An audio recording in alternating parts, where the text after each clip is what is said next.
అందరికీ నమస్కారం. మనకి త్రిబుల్ ఐటీ నోటిఫికేషన్ రిలీజ్ అయింది. సో దానికి సంబంధించిన పూర్తి డీటెయిల్స్ ఈ నోటిఫికేషన్లో చూద్దాము. Detail notification. సో దీనికి సంబంధించినటువంటి లాస్ట్ డేటు 30వ తారీఖు, అంటే మే నెల 30వ తారీఖు ఉంది. సో మనకి స్టార్ట్ అయిన డేట్ వచ్చరికి 1వ తారీఖు మే నెల. సో మీరు 30వ తారీఖు లాస్ట్ డేట్ లోపు మీరు 5 గంటల లోపు మీరు అప్లై చేయాల్సి ఉంటుంది. సో దీనికి సంబంధించినటువంటి డాక్యుమెంట్స్ ఏమేమి కావాలంటే మీ 10th class hall ticket number, hall ticket, passport size photo, తర్వాత మీరు 4th నుంచి 10th క్లాస్ వరకు ఏ స్కూల్లో చదివారు అనేది డీటెయిల్స్ ఉంటే సరిపోతుంది. సో మనము సెలెక్ట్ అయిన తర్వాత కౌన్సిలింగ్ రోజున మనము డాక్యుమెంట్స్ అన్నీ అక్కడ సబ్మిట్ చేయాల్సి ఉంటుంది. అయితే మీకు ఎన్సీసీకి సంబంధించినవి కానీ, లేదంటే స్పోర్ట్స్కి సంబంధించిన సర్టిఫికేట్స్, లేదంటే ఏదైనా కల్చరల్ యాక్టివిటీకి సంబంధించిన సర్టిఫికేట్స్, ఫిజికల్ హ్యాండిక్యాప్డ్ కానీ, సో ఇలాంటి వాళ్ళు కనుక్కున్నట్టయితే ఆ డాక్యుమెంట్స్ అనేది జెన్యున్గా ఉన్నట్లయితే మీరు 100%గా మీరు అక్కడ అప్లికేషన్ ఫామ్లో మీరు మెన్షన్ చేయాల్సి ఉంటుంది. అయితే డాక్యుమెంట్స్ ఏం అప్లోడ్ చేయాల్సిన అవసరం లేదు, ఓన్లీ జస్ట్ మెన్షన్ చేయాలి. ఎస్ఆర్నో ఉంటుంది, ఎస్ అని పెట్టినప్పుడు సర్టిఫికేట్ నెంబర్ ఇవ్వాల్సి ఉంటుంది అన్నమాట. అయితే ఇక్కడ మనకి సెలెక్షన్ అయిన తర్వాత కౌన్సిలింగ్ డేటు, క్యాండిడేట్స్ సెలెక్ట్ అవుతారు కదా, ఎప్పుడు అనేది కూడా క్యాంపస్ వైజ్ మనకి ఇక్కడ డేట్స్ ఇవ్వడం జరిగింది. అయితే ఎలా అప్లై చేయాలి అని అంటే మనము RGUKT వెబ్సైట్, ఇదైతే వెబ్సైట్ ఉంది కదా, సో ఈ వెబ్సైట్కి వెళ్ళి మనము అప్లై చేయాలి. ఆన్లైన్ అప్లికేషన్ అనమాట, ఇది ఆఫ్లైన్ కాదు, ఆన్లైన్ అప్లికేషన్లో అప్లై చేయాల్సి ఉంటుంది. అయితే అప్లికేషన్ వచ్చేసరికి ఫీజు 400 రూపీస్. ఎవరైతే జనరల్స్ ఉన్నారో బీసీ కానీ వాళ్ళకి, మిగతా SC ST తప్ప మిగతా వాళ్ళందరికీ 400 రూపీసు. ఓన్లీ SC ST వాళ్ళకి 250 రూపీసు ఆన్లైన్లో పేమెంటు మీరు చేయాల్సి ఉంటుంది. అయితే ఇక్కడ స్పోర్ట్స్ చెప్పాను కదా ముందుగానే, మీకు ఎన్సీసీ స్పోర్ట్స్ కనుక ఇవన్నీ కనుక ఉన్నట్టయితే ఇంకా మీకు ఈజీగా సీట్ వచ్చే ఛాన్సెస్ ఉంటుంది. ఇంకా ఏదైనా సదరం సర్టిఫికేట్స్ కనుక అలాంటివి కనుక ఉన్నట్టయితే అవి కూడా మీరు సర్టిఫికేట్ నెంబర్ ఎంటర్ చేయాల్సి ఉంటుంది అనమాట. అయితే ఇక్కడ ఎలిజిబిలిటీ ఫర్ అడ్మిషన్ వచ్చేసరికి కంపల్సరీగా 10th క్లాస్ పాస్ అయి ఉండాలి. ఎనీ CBSE కానీ, స్టేట్ సిలబస్ కానీ ఏదైనా సరే, అండ్ ఈక్విలెంట్ 10th క్లాసే కాకుండా 10th క్లాస్ ఈక్విలెంట్ ఎడ్యుకేషన్ ఏదైనా కనుక ఉన్నట్టయితే మీకు అది కూడా వాళ్ళు కూడా మీరు త్రిబుల్ ఐటీకి అప్లై చేసుకోవచ్చు. అయితే లాస్ట్ డేట్ ఎప్పుడు చెప్పాను, 30వ తారీఖు 5వ నెల 2026. సో దిస్ ఈజ్ ద 5 o'clockకి లోపు మీరు అప్లై చేయాల్సి ఉంటుంది. అయితే ఇంకా పూర్తి డీటెయిల్స్కి నేను వెళ్ళట్లేదు, సో మెయిన్ మీకు చెప్పడం జరుగుతుంది. అయితే నాకు యాక్చువల్గా లైవ్ ఎవరు ఇవ్వలేదు, అందువల్ల మీకు నోటిఫికేషన్ చెప్తున్నాను. జస్ట్ వర్క్ ఎట్లా అప్లై చేసుకోవాలనేది కూడా మీకు చెప్పడం జరుగుతుంది. అయితే ఇక్కడ ఏంటంటే జస్ట్ క్యాండిడేట్స్ ఏంటంటే మ్యాథమెటిక్స్లో మార్క్స్ ఎన్ని వచ్చినాయి, సైన్స్ సబ్జెక్ట్లో ఎన్ని మార్క్స్ వచ్చినాయి అనేది కూడా మీరు ఆన్లైన్ అప్లికేషన్ ఓపెన్ అయినప్పుడు అందులో మీరు మెన్షన్ చేయాల్సి ఉంటుంది అనమాట. ఓకేనా? అయితే ఇందులో అసలు మనం ఫస్ట్ ఆఫ్ ఆల్ ఇక్కడ మనకి లాస్ట్లో ఒకటి ఇచ్చున్నాడు, టర్మ్స్ అండ్ కండిషన్స్ ఉంటుంది చూసారా, అందులో ఒకసారి నేను చూపిస్తాను. ఇక్కడ చూస్తే RGQATUలో ప్రవేశము పూర్తి గవర్నమెంట్ ప్రభుత్వ ఆదేశాల మేరకు జరుగుతుంది అంటున్నాడు. నెక్స్ట్ వచ్చేసరికి మెరిట్ ఆధారంగా మాత్రమే ఇవి మీకు జరుగుతుంది అన్నమాట. సో ఇది జస్ట్ మనం మామూలుగా చెప్తున్నాడు. అయితే మెరిట్ అనేది అంటే 570 కానీ 580, యాక్చువల్గా 580 వస్తేనే సీట్ వస్తుందని అంటున్నారు. బట్ మీరైతే ట్రై చేయండి, రిజర్వేషన్ త్రూ కూడా రావచ్చు. సో మీరు అప్లికేషన్ అయితే పెట్టుకోండి. అయితే దాని తర్వాత మనము RGQAT వెబ్సైట్కి వెళ్ళి చూద్దాం ఒకసారి ఎట్లా అప్లై చేయాలి ఏంటిది అనేది. RGUKT అని మీరు టైప్ చేసిన వెంటనే గూగుల్ క్రోమ్లో ఇట్లా ఫస్ట్ లింక్ వస్తుంది. ఫస్ట్ లింక్ క్లిక్ చేసిన వెంటనే ఇక్కడ చూడండి, మనకి ఇక్కడ ఫస్ట్ RGQAT అడ్మిషన్స్ అని చెప్పేసి ఇక్కడ స్క్రోలింగ్ వెళ్తుంది చూసారా, చాలా ఫాస్ట్గా వెళ్తుంది. సో దాని మీద క్లిక్ చేయండి. మీరు ఇక్కడ ఓపెన్ అయింది కదా, ఓపెన్ అయిన తర్వాత ఇక్కడ 3 స్టెప్స్ ఉంటాయి. ఎవరైతే మీకు ఆన్లైన్లో అప్లై చేసుకోవడానికి మీరు కూడా ఈజీగా ఫోన్లో అప్లై చేసుకోవచ్చు.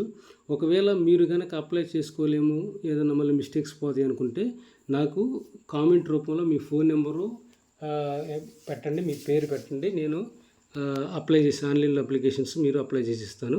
అయితే దీనికి ఏంటంటే కొంత ఛార్జ్ చేయడం జరుగుతుంది. అంటే ఒక 100 రూపీస్, 150 రూపీస్, 100 రూపీస్ తీసుకుంటాను. సో యాజ్ పర్ మన ఫీజు కాకుండా 100 రూపీస్ తీసుకుంటాను. సో దీనికి సంబంధించిన చూస్తే మనము 3 స్టెప్స్ ఫాలో అవ్వాల్సి ఉంటుంది. ఇక్కడ ఫస్ట్ స్టెప్ వచ్చేసరికి ఇక్కడ మీకు రిజిస్ట్రేషన్ అన్నాడు. సెకండ్ స్టెప్ వచ్చేసరికి ఫీ పే చేయాలి. థర్డ్ స్టెప్ వచ్చేసరికి ఇక్కడ అప్లికేషన్ ఓపెన్ అవుతుంది. ఫీజు పే చేసిన వెంటనే అప్లికేషన్ ఇక్కడ ఓపెన్ అవుతుంది. ఓపెన్ చేసినప్పుడు అంతా కంప్లీట్ చేసి ఇక్కడ సబ్మిట్ కొట్టాలి. అయితే దానికి సంబంధించింది ఒకటి మీరు చెక్ చేసుకుంటే ఇక్కడ ఫస్ట్ రిజిస్ట్రేషన్ దగ్గర నేను క్లిక్ చేద్దాం అనుకున్నాను. క్లిక్ చేద్దాం అనుకుంటే ఇక్కడ చూడు స్టెప్ 1. ఇక్కడ స్టెప్ 1 వచ్చేసరికి register AP students, register other states అన్నాడు. సో ఇక్కడ ఎవరైతే వేరే స్టేట్స్ వాళ్ళు కూడా అప్లై చేసుకోవచ్చు. బట్ వాళ్ళకి కొంత రిజర్వేషన్ అంటే కొంత పర్సెంట్ రిజర్వేషన్ ఉంటుంది కాబట్టి వాళ్ళు అప్లై చేసుకోవచ్చు. ఇక్కడ రిజిస్టర్ ఏపీ స్టూడెంట్స్ అని క్లిక్ చేస్తున్నా. సో అప్లై చేయగానే మనకి అది సబ్మిట్ చేయగానే ఫస్ట్ స్టెప్ కూడా క్లిక్ చేయడం వెంటనే మనకి ఇట్లా ఓపెన్ అవుతుంది అనమాట. అయితే ఇందులో ఇక్కడ చూసుకుంటే మనకి రిజిస్ట్రేషన్ ఫర్ ఆంధ్రప్రదేశ్ స్టూడెంట్స్ అని మనం క్లిక్ చేసాం కదా.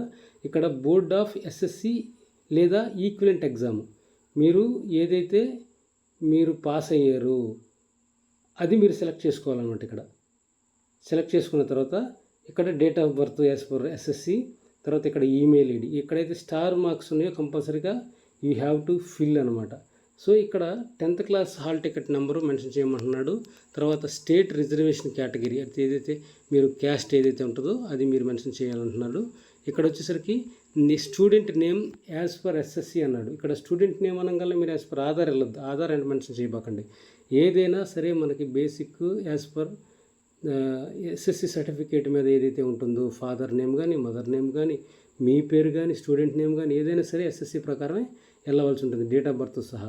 సో నెక్స్ట్ ఇక్కడ మొబైల్ నెంబర్ ఇవ్వమంటున్నారు. ఇక్కడ క్యాప్షా కోడ్ ఎంటర్ చేసిన తర్వాత సబ్మిట్ చేయాలి. సో ఇక్కడ నాకు ఆన్లైన్ అప్లికేషన్ చేయడానికి నాకు ఏది లేదు కాబట్టి నేను ఇంతవరకు మీకు చెప్తున్నాను. నెక్స్ట్ వచ్చేసరికి ఇక్కడ మళ్ళీ బ్యాక్కి వెళ్ళిన తర్వాత ఇక్కడ చూడండి ఫీ పే చేయాలి. So AP payment online payment అన్నాడు కాబట్టి ఇక్కడ మీరు క్లిక్ చేసిన వెంటనే అప్లికేషన్ ఫీ పేమెంట్ అని ఇచ్చాడు కదా. ఇక్కడ ప్రొసీడ్ టు పేమెంట్ అయ్యనమాట. ప్రొసీడ్ టు పేమెంట్ ఇచ్చిన తర్వాత మీరు ఎప్పుడైతే రిజిస్టర్ చేసుకున్నప్పుడు ఒక అప్లికేషన్ జనరేట్ అవుతుంది. మీకు అది చెప్పడం మర్చిపోయాను. మీరు అక్కడ రిజిస్ట్రేషన్ ఫస్ట్ స్టెప్లో రిజిస్ట్రేషన్ చేసుకున్న తర్వాత మీకు సపరేట్గా ఒక రిజిస్ట్రేషన్ నెంబర్ అనేది అప్లికేషన్ నెంబర్ అనేది మీకు జనరేట్ అవుతుంది. సో అప్లికేషన్ నెంబర్ అనేది ఇక్కడ ఎంటర్ చేసి గెట్ డీటెయిల్స్ క్లిక్ చేసిన తర్వాత మీరు అక్కడ పేమెంట్ అడుగుతుంది. పేమెంట్ మీరు క్రెడిట్ కార్డు కానీ డెబిట్ కార్డు కానీ లేదంటే ఏదైనా సరే ఎస్బీఐ కార్డు కానీ ఎనీ బ్యాంక్ కార్డు కానీ ఉన్నట్లయితే మీరు ఆన్లైన్ మోడ్లో అప్లై చేసుకోవాల్సి ఉంటుంది. చేసుకున్న తర్వాత సక్సెస్ఫుల్లీ అని వస్తుంది అనమాట. వచ్చిన తర్వాత ఇక్కడ డౌన్లోడ్ రిసిప్ట్ చేసుకోవచ్చు. నెక్స్ట్ పేమెంట్ అయ్యిందా లేదు కూడా అని కూడా మీరు స్టేటస్ చెక్ చేసుకోవచ్చు అనమాట ఇక్కడ. సో ఇది వచ్చేసరికి మనకి సెకండ్ స్టెప్ అయిపోయిన తర్వాత ఇక్కడ మనకి థర్డ్ స్టెప్ చూడండి. థర్డ్ స్టెప్ చెప్పాను కదా మీకు, అప్లికేషన్ సబ్మిషన్ ఇక్కడ అనమాట. అప్లికేషన్ అనేది పూర్తి అప్లికేషన్ అనేది ఇక్కడ రావడం జరుగుతుంది. ఇక్కడ సబ్మిట్ అప్లికేషన్ ఇక్కడికి వచ్చేసరికి ఇక్కడ మీరు అప్లికేషన్ ఐడి ఎంటర్ చేయాలి. డేట్ ఆఫ్ బర్త్ ఎంటర్ చేసిన తర్వాత క్యాప్చా కోడ్ ఎంటర్ చేసిన తర్వాత లాగిన్ చేయాలి. లాగిన్ చేసినప్పుడు మీకు అప్లికేషన్ ఫామ్ అనేది ఓపెన్ అవుతుంది. ఓపెన్ అయిన తర్వాత మీకు అందులో ఇచ్చినటువంటి డీటెయిల్స్ అన్ని ఫిల్ చేసుకున్న తర్వాత లాస్ట్లో పాస్పోర్ట్ సైజ్ ఫోటో అప్లోడ్ చేయమంటుంది. తర్వాత హాల్ టికెట్ అప్లోడ్ చేయమంటుంది. దానికి ఒక సైజ్ ఇంత అని పెడతాడు. సో దాని ప్రకారం మీరు చూసుకోండి. సో అది అయిపోయిన తర్వాత మిగతా వచ్చేసరికి ఏది డాక్యుమెంట్ అవసరం లేదు. ఓన్లీ అక్కడ ఎస్ఆర్లో ఉంటుంది. మీరు ఏదైతే స్కూల్ చదివారో ఆ స్కూల్ మెన్షన్ చేయాల్సి ఉంటుంది. దాంతో అయిపోయిన తర్వాత సబ్మిట్ కొట్టిన తర్వాత మీరు డౌన్లోడ్ అప్లికేషన్ కూడా చేసుకొని మీ దగ్గర ఒక సాఫ్ట్ కాపీ కూడా మీరు పెట్టుకోవచ్చు అనమాట. సో ఇది మీకు అప్లికేషన్ స్టెప్స్ 3 స్టెప్స్. సో మీరు ఇమీడియట్గా లాస్ట్ వరకు ఉండకుండా మీరు ఇప్పుడే మీరు స్టార్ట్ చేసుకోండి, అప్లై చేసుకోండి. ముందు మీరు అప్లై చేసుకుంటే అట్లా మంచిది. సో అదేవిధంగా ఈ వీడియోని చూసిన తర్వాత మీరు సబ్స్క్రైబ్ చేసుకోండి, లైక్ చేయండి. నేను ఇంకా ఫర్దర్గా ఏదైనా అప్లికేషన్ కనుక వచ్చినట్టయితే కంపల్సరీగా నేను లైవ్లో కూడా ఒక అప్లికేషన్ని ఎలా ఫిల్ చేయాలనేది కూడా మీకు చెప్తాను. లైక్ చేయండి, షేర్ చేయండి, సబ్స్క్రైబ్ చేసుకోండి. Okay, thank you.